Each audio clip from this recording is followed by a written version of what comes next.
She buried her best friend under concrete and potting soil, then looked investigators straight in the eye and lied without flinching. So you're the only one that was with her on this day at this farm that you did not disclose to us? I didn't do anything. I'll tell you this, if she's at that farm, we're going to find her because we're executing a search warrant out there right now. But what she didn't count on was her own husband sitting in that courtroom, watching the woman she married transform into someone he never truly knew. I can't see her doing something like that. This is the story of Ashley MacArthur, the crime scene technician who used everything she learned about hiding evidence to commit the perfect murder. Except it wasn't perfect, and the truth has a way of clawing its way back to the surface, no matter how deep you bury it. Taylor Wright wasn't someone who disappeared quietly into the night. She was a former cop turned private investigator in Pensacola, the kind of woman who walked into rooms with her head high and her bullet necklace gleaming around her neck. A signature piece she never took off, a symbol of her strength, her independence, her refusal to be anyone's victim. But in September 2017, Taylor's life was unraveling in ways that made her vulnerable.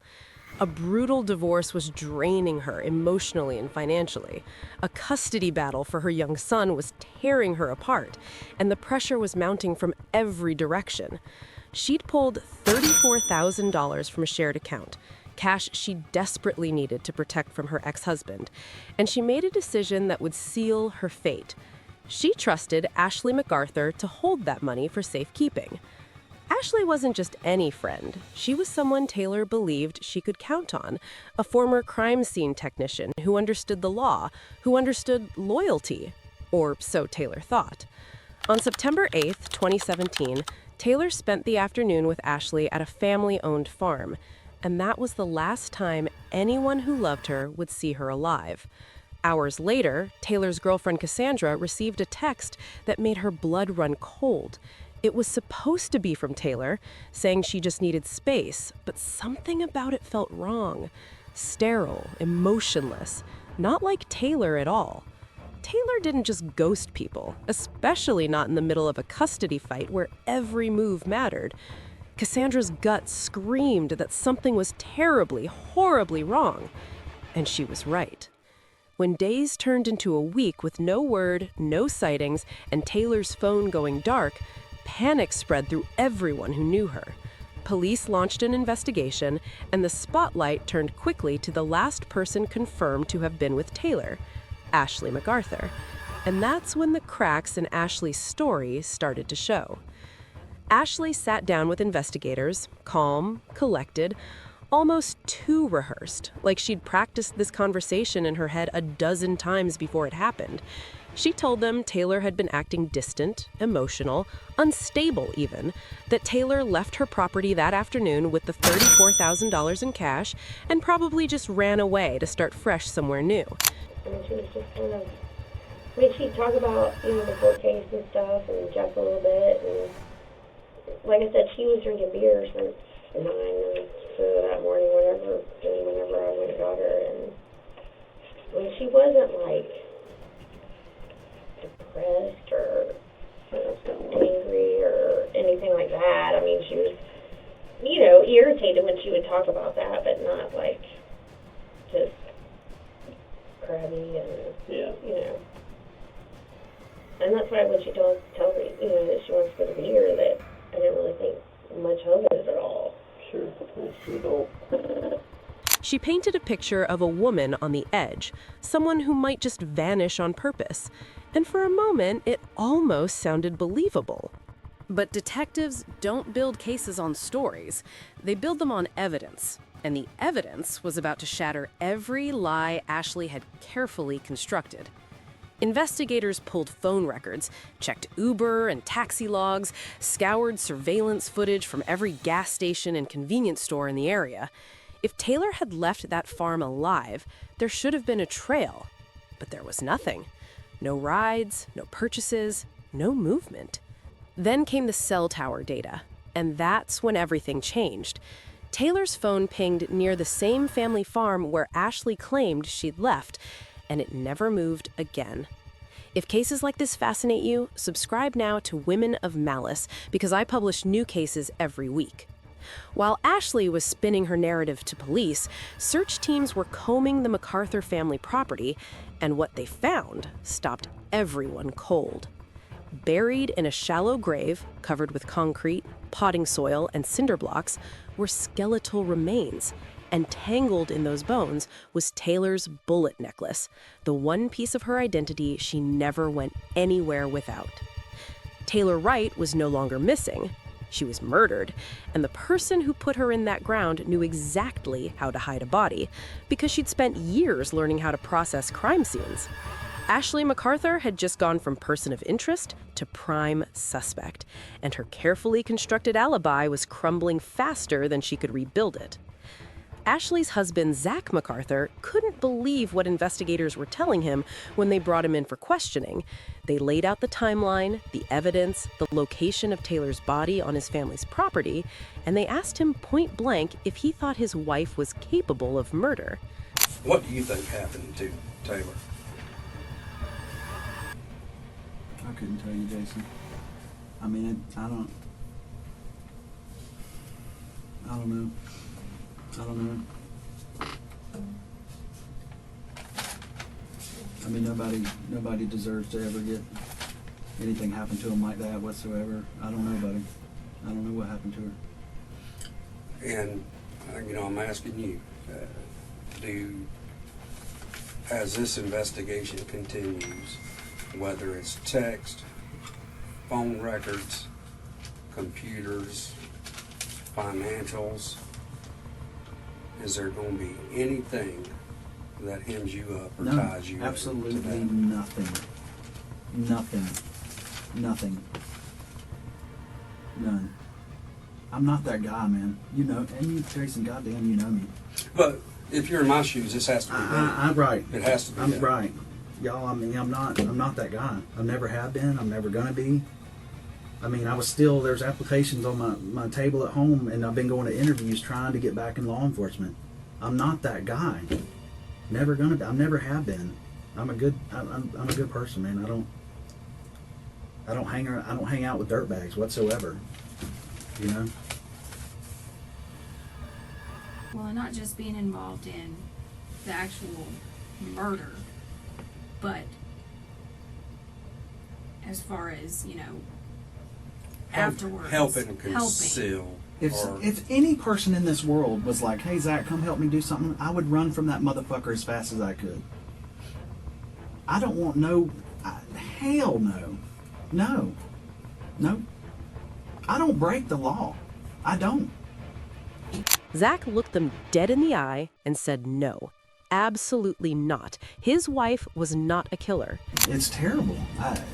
It sucks. But you've read it, so you know at least some of the details. And all I know is what I've read. Let her finish your question.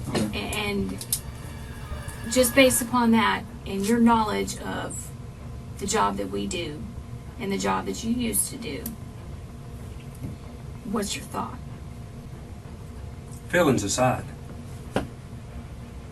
Just logically. We didn't just fucking show up at Britt Road. I can't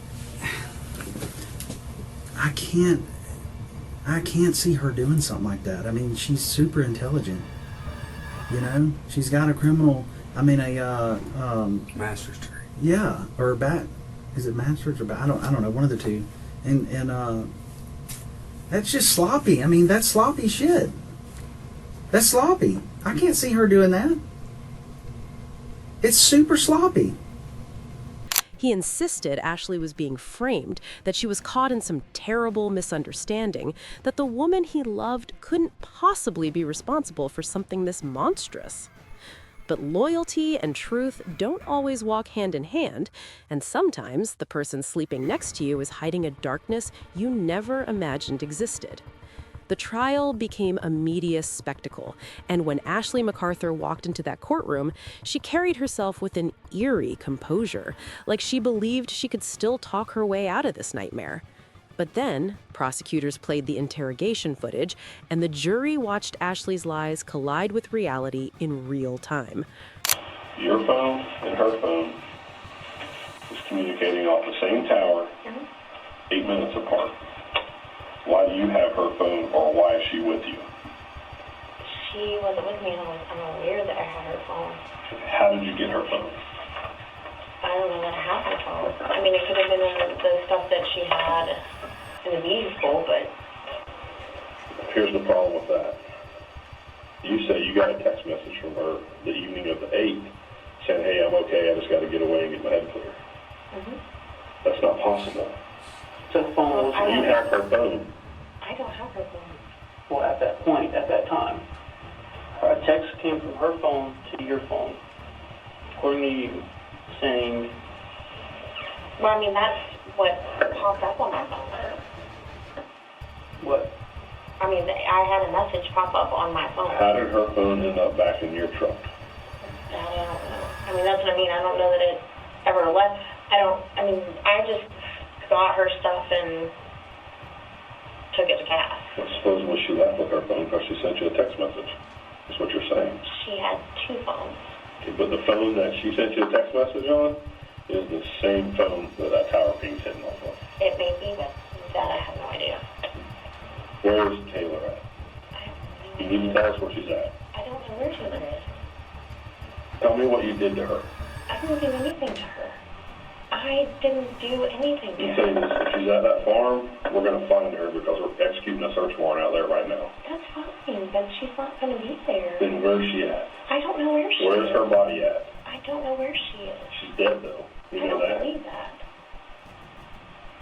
I don't Ashley, believe that at all. the thing is we know that you had knowledge that phone was there because a text was sent to your phone from that phone. It was in your possession.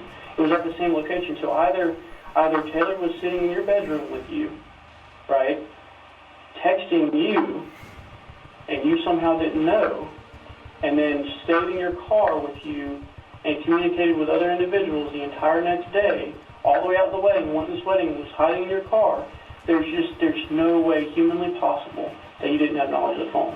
That I don't. The thing is, I think that you're concerned. I think that you're scared. Her story shifted, her timelines didn't match, and every confident answer she'd given investigators earlier now looked like exactly what it was, a performance. Then came the financial records, and that's when the betrayal became undeniable. Taylor had trusted Ashley with $34,000, money she desperately needed for her son, for her future, for her survival. And Ashley didn't just hold it, she deposited every single dollar into her own joint account and spent it like it was a winning lottery ticket. Lavish gifts, expensive trips, spoiling a secret lover her husband didn't even know existed, all while telling everyone Taylor had run away under stress. But the spending spree wasn't the most damning evidence. It was what Ashley bought the day after Taylor disappeared. Surveillance footage showed her at a hardware store purchasing concrete and potting soil, the exact materials found covering Taylor's remains weeks later. She wasn't just a killer, she was a planner, someone who calculated every step, someone who thought she could outsmart the system because she'd worked inside it. Witnesses came forward with chilling testimony that Ashley had talked openly about drugging Taylor's beer to stage an overdose, make it look like Taylor spiraled out of control and took her own life. But Taylor noticed something was wrong, she spat the drink out, and that's when prosecutors believe Ashley made the decision that there was no turning back. She pulled out a gun and shot her best friend in cold blood. It wasn't a crime of passion, it wasn't self-defense, it was premeditated murder, driven by greed and betrayal, and the jury saw right through every excuse Ashley tried to offer. As the verdict was read, guilty of first-degree murder, the courtroom fell silent except for the sobs of Taylor's family. State of Florida versus Ashley Britt MacArthur, case number 1717CF005844A. Verdict as to the charge in count 1, we the jury find the defendant, Ashley MacArthur, guilty of first-degree premeditated murder with a firearm as charged in the indictment. Zach MacArthur sat in that room watching the woman he vowed to love and protect revealed as someone entirely different. And in that moment, his denial finally shattered. The judge didn't wait, didn't deliberate, didn't offer Ashley a single moment of mercy. She handed down the sentence immediately, life in prison with no chance of parole for 25 years, stacked on top of previous convictions for fraud and racketeering that would keep Ashley locked away for more than 3 decades. All right, then, Ashley MacArthur, having been found guilty beyond a reasonable doubt by a jury of your peers of first-degree premeditated murder with a firearm, I am going to adjudicate you guilty.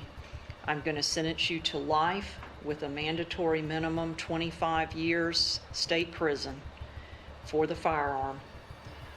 That will be with credit for 327 days. 327 days. That will run concurrent with any other sentence that you are serving.